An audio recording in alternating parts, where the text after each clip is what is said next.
Hello, I'm Robert James Fremantle. Welcome to the videoage of the recordage. But for you it would be the viewage of the boozage.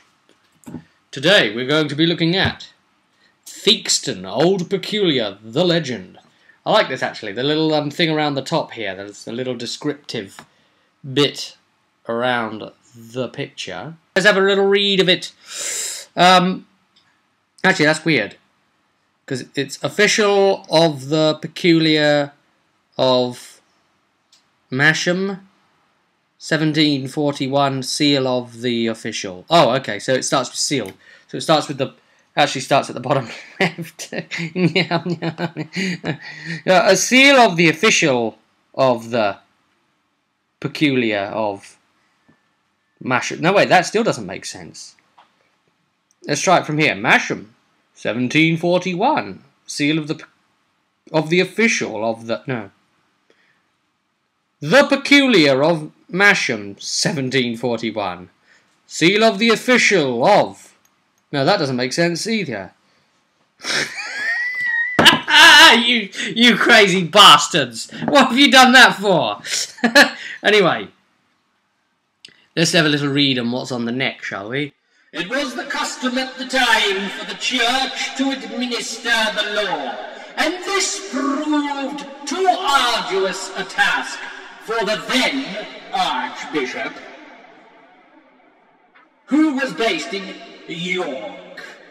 So, with due archiepiscopal aplomb. What? Archiepiscopal? Okay.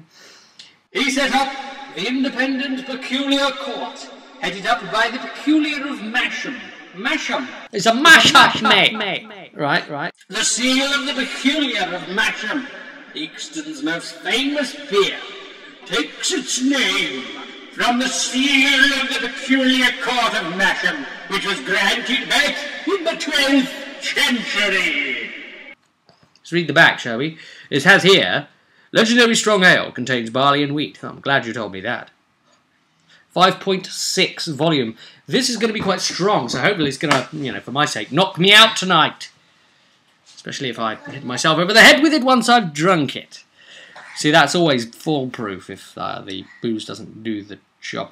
We have here Theakstan's Old Peculiar Crime Writing Festival Harrogate, with mysterious origins, long lost in the mists of Masham time.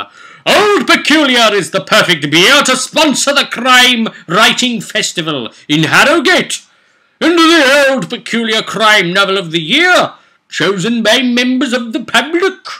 We have featured sex-exclusive 10-word novels on the back of our bottles for you to enjoy. Ooh! Here we go. The Cold Embrace by Stuart McBride. The dead never leave you. That's why I love 'em. Wow, then, that's great. I'm going to open it now and ghosts are going to come out or something. That's why it's so dark. Ghosts. Oh, no. Right, let's go. Don't you me. One of these days I'm going to beat this to it. I think that's a ghost. It's a bubble ghost. See? Disappeared like a ghost. That's poor. Noisy, isn't it? God, what is this? A Guinness? God, blimmin' heck, it looks like a Guinness. It looks like a Murphy's. Look at that. I had a Murphy's recently. It tastes like coffee. I'm not even going to review that. Oh, that's got a head on it. Ooh. We went a bit nuts with this. Sorry. Anyway, it's got a big head.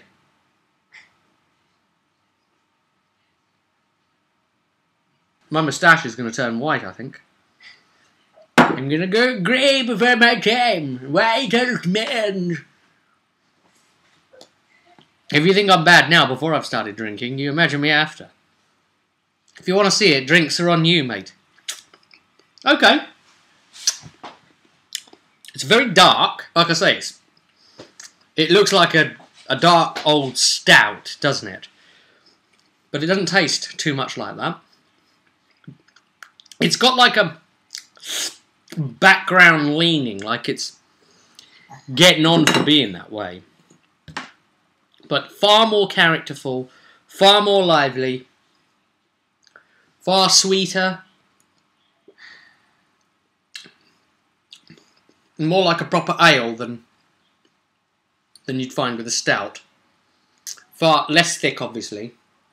Even though, you know, you could be forgiven for thinking this cream was a Guinness. But anyway, because it's practically yellow. You see, that's not a Guinness, because look, it breaks on the glass too quick. If that was a stout there, that would stay, wouldn't it? Cream all the way down. It wouldn't slip down like that. Nuh-uh. Right, so, okay, so it's fairly... When you've been drinking a lot of stout, you know, to compare this up against, it's fairly lighter than that. Have you noticed with these bottles that they actually, whenever it's like a dark ale, they accentuate the fact that it's dark by giving you a dark bottle, as opposed to sort of like emphasise the fact that you've got a dark drink inside. And then the pale ales are usually sort of a pretty light bottle. As a review standpoint, I have to, I have a personal type of drinks that I like, and you know, as a drink, I prefer the paler ones, but as dark drinks go, that isn't bad.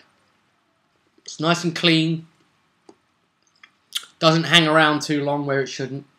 Right balance of flavour in the mouth, to the palate, and then beyond. And then it leaves no hint that it was there, forcing you to have to take another sup to experience the whole thing again. Pleasant enough for a dark. One of the nicest. It's not quite so strong and overbearing like some of them would be, even though it's an extremely strong ale. And with an ale like this, it's sort of like a 5.6 volume. By the time you've drunk a couple of these, you'll be feeling the difference a hell of a lot more than you would, say, drinking, say, 3.2s or something. A couple or so of those. You really would feel the difference, even if you're not outright pissed. I mean, I drink these things for the flavour and to sort of, you know, the accentuate of the... Oh, I didn't tell you about the nose, did I? There's not really anything there, just like a cream. The cream of the top, really, the head. Nothing there much on the nose. I suppose the only thing you really can taste in the aftertaste is like a deeper, caramelly, sort of rich tone that's just somewhere there on a medium wavelength, but definitely a dark drink and you can taste it. But it's not too overbearing, but yeah. The volume is going to be interesting. So anyway, I'm going to carry on drinking the rest of this and maybe have a meal as well. And I think maybe some jacket potatoes with some cheese and have this as well. You know, I like to drink at a meal time. You know, less bubbles and carbonation so that it doesn't get in the way of your digestion, how much you're actually trying to eat. It's pretty decent, but personally, I'd give it 3 pints out of 5, right? However, for a dark, if you like darks, then that's probably got to be about a 4-pinter out of 5. Okay? So, average, which is good, I might just add, 3 pints is good. That's, you know, that's not a bad drink at all, okay? That's how we judge this, okay? So, but, you know, if you're a fan of your dark ales and you like that, then you should apply a 4 instead, because it's a nice one, definitely. So we'll wrap it there, guys. Best of health to you. Have one on me, and I normally say I'll see you at the table. So here, I'll say I'll see you at the bar.